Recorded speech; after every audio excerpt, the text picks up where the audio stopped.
Hello, ladies and gentlemen, and welcome to another game of World of Tanks. Just listen to the sound of my sultry voice. Oh yeah. No, I'm just kidding, guys. It's me, Spang. I just woke up, which is why my voice is a little bit lower than normal, and I decided to use the opportunity to be a little bit silly, just have a little bit of fun. But this is a viewer-submitted replay. Standard battle on Serene Coast, which is the only type of battle on Serene Coast. And it's going to be a replay sent in from Mr. Never Aim, a good long-time viewer, a long-time submitter. And, SU-122-44 Tier 7 match, he's going to do very well for himself. The SU-122-44, probably one of the most OP tank destroyers in its tier. The E-25 is right on par with it, honestly. The SU-122-44 does have a 122mm, 390 average damage, and 175 average penetration. It has a rapid rate of fire. I believe its reload is every 6 seconds or so. And if you think about that, that's pretty massive DPM. Like, seriously, that's incredible. Some tier 10s can't even keep up with that damage per minute. Although looking at the number of shells, it looks like one of the setbacks it does suffer from is lack of ammunition. It looks like it can run out of ammo rather quickly. And, it's going to be one of those matches where I saw the post-game stat screenshot, and I was very impressed. So I don't know exactly what's going to happen, how he's going to achieve that. But right here, this Chi-Ri's going to suffer. Ooh, he did get a direct hit on that, so 390 average damage. I don't know exactly the amount that got hit because the Chi-Ri got unspotted at the very last second there, but there we go. Just barely anything on this flank as far as the enemy's team is concerned. They've got some tank destroyers sitting further back, trying to provide some fire support. And right here, Never Aim playing this tank very aggressively, bouncing a shot off of that 12-ton, I assume, or maybe it was that Chi-Ri. He's definitely got that Chi-Ri in his sights, taking a shot and missing. The Cromwell already dying, and that MT-25. The enemy team taking an early lead, 1-3, but that IS-2 bouncing a shot as well. The IS-2 basically has the same gun, more or less, in terms of damage and penetration. However, he will be out-damaged per minute. The rate of fire of the 122-44 pretty much being unmatched in its tier.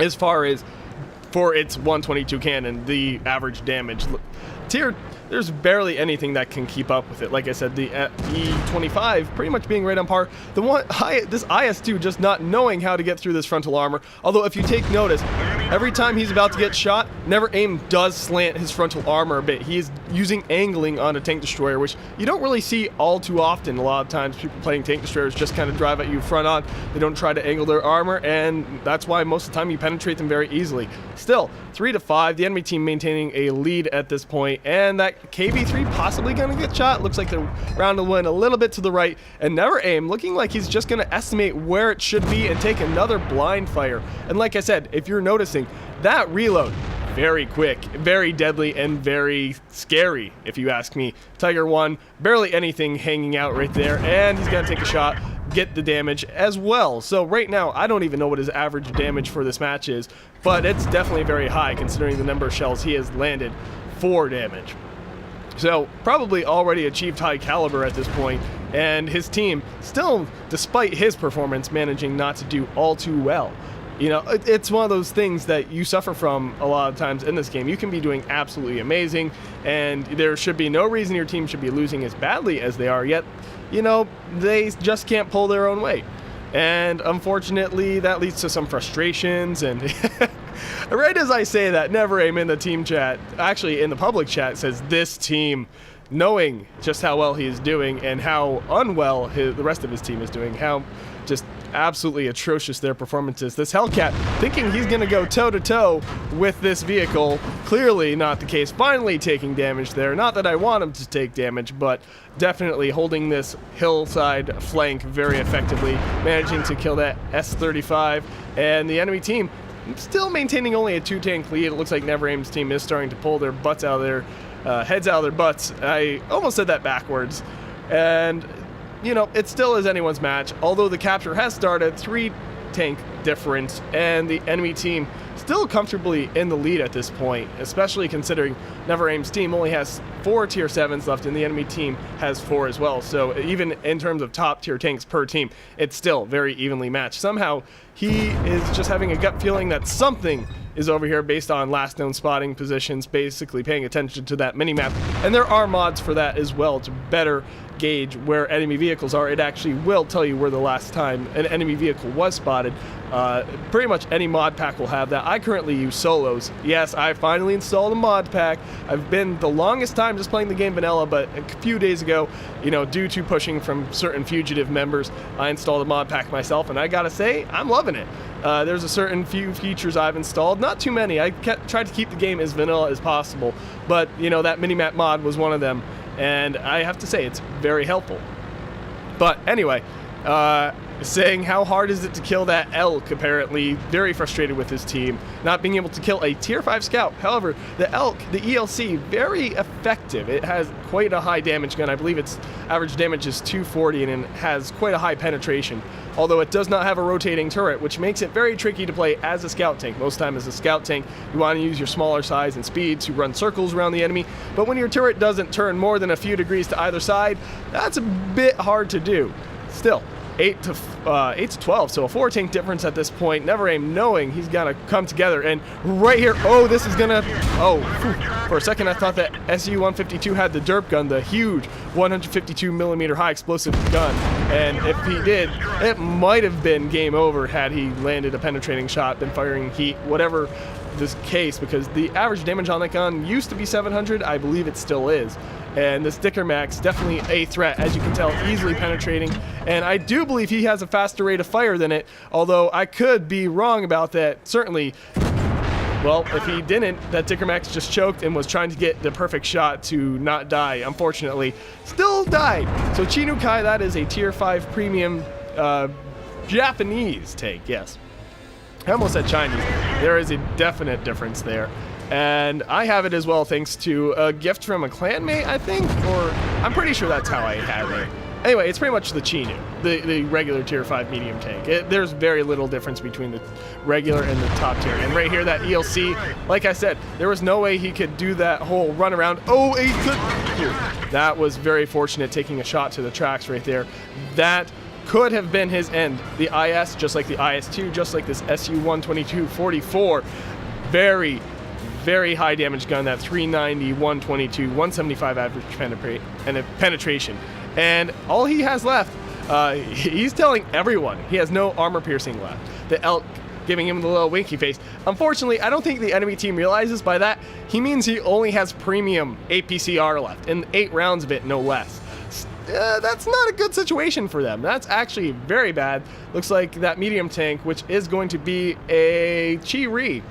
That Chi-Ri, man, he was there earlier in the match. I guess that's what he was trying to blind fire, was that Chi-Ri.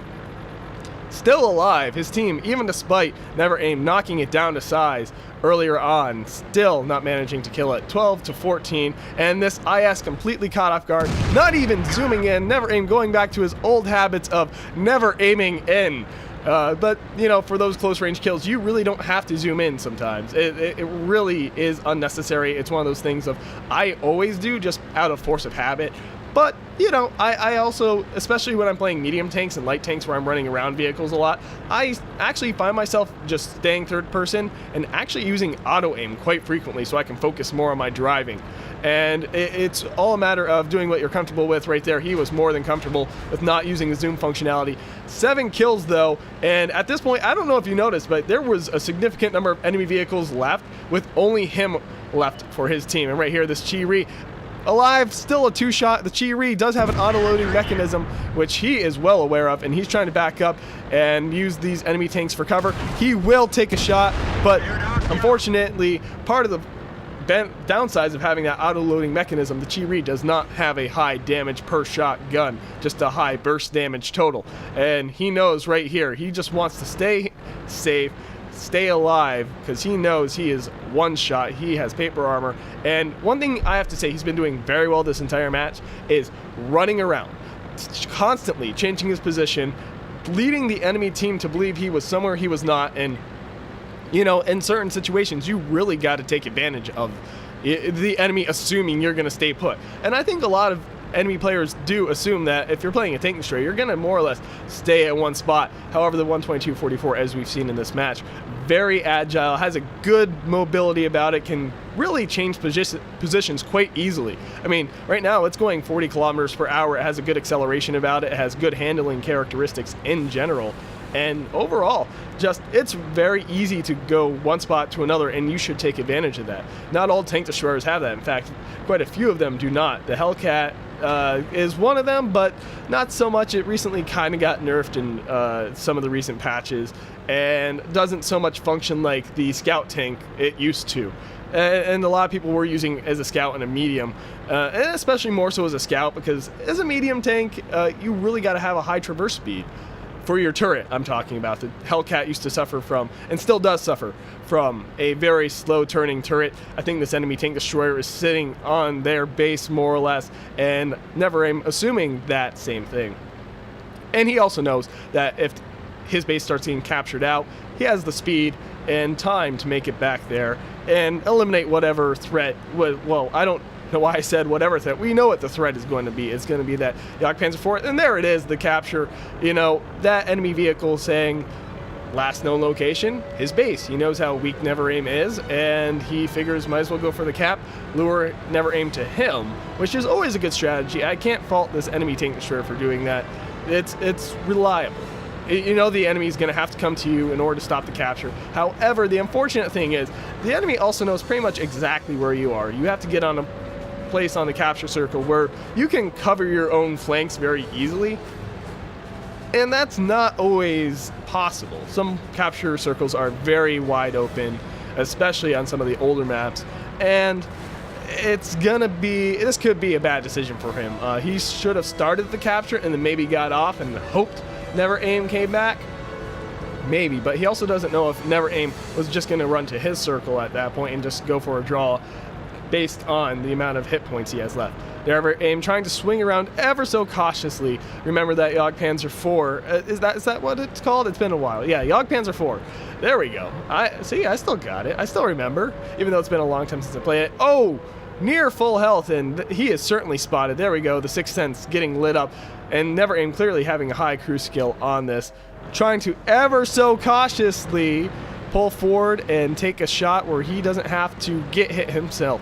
And I think he's probably exposed. He is definitely exposed. Possibly the Jagdpanzer IV choking, not taking the shot he really needed to take. And right here, Never Aim trying to bait a shot, and there it is. And that's game, set, and match. There we go. Kill number 9. And we're going to go to the post-game stats and see exactly everything he earned. Alright, so I'm actually trying to get a little bit better about these transitions. I know if you noticed in some of my older replays that there was a long time between the battle ending and me going to these screens, and I really want to try and limit that gap. But anyway, hopefully I'm doing so and getting better about it. Mastery Badge Ace Tanker, not really surprising. And a lot of medals, including a couple of epic medals. I don't know if that's what they're called anymore, but that's what I'm just going to constantly refer to them as. Just getting some little tokens, some little ribbons there as well. So let's go through these one by one. Top Gun, obviously, for the 6+ kills, which has also earned him Bradley Walters medal for 9 or more vehicles destroyed. 8 or 9, sorry. Pool's medal is beyond that, which is 10 or 11, I believe. Anyway, High Caliber, obviously, for the amount of damage he dealt. Defender for the cap reset at the end there, so getting himself another one. Steel Wall, which you don't constantly see in at least a Russian tank destroyer, at least not until you get to like the 263 or something of that sort. A lot of Russian tank destroyers are really soft and easy to get through.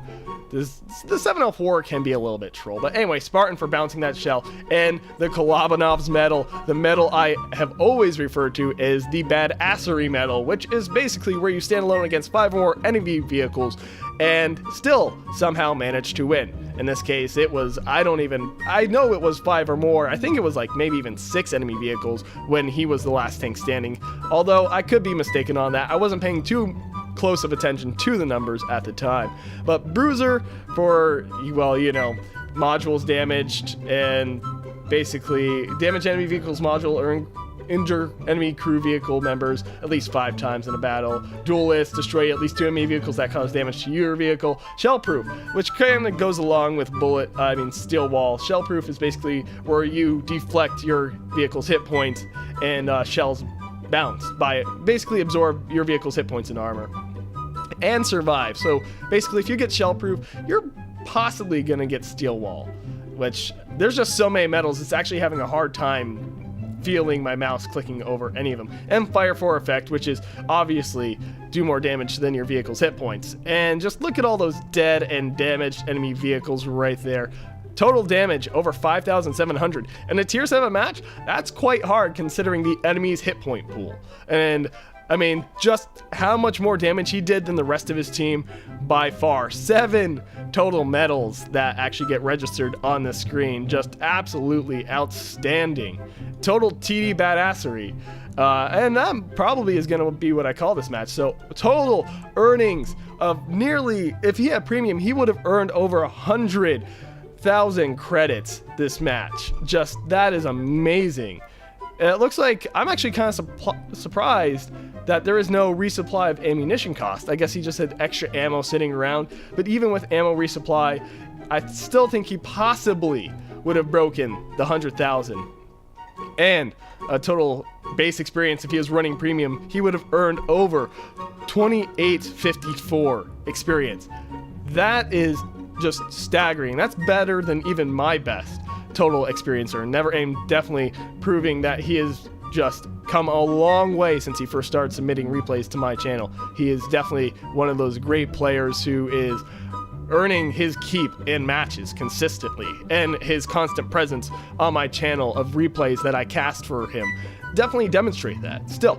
And I do have to take that moment to say, you know, this opportunity to say thank you guys for any replays you send in. It allows me to bring diversity to my channel. There's a lot of tanks I don't have, and therefore a lot of tanks I can't cast based on my games. And not only that, I'm very selective with my games. This probably would have been those matches I personally selected if I had a match like this, if this match was mine.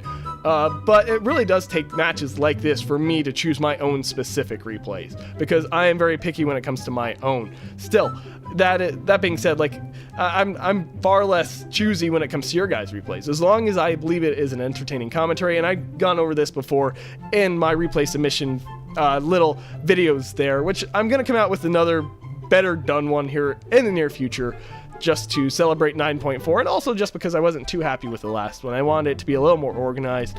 I know, me, organized, what? But anyway, if you like this video, click that like button. If you want to see more, subscribe. If you got a replay, check the description below for instructions on how to submit. And if you got suggestions on how I can make my channel or videos better, please leave them in the comment section below, because that's what that is for. But until next time, this has been Spang, and I am signing off.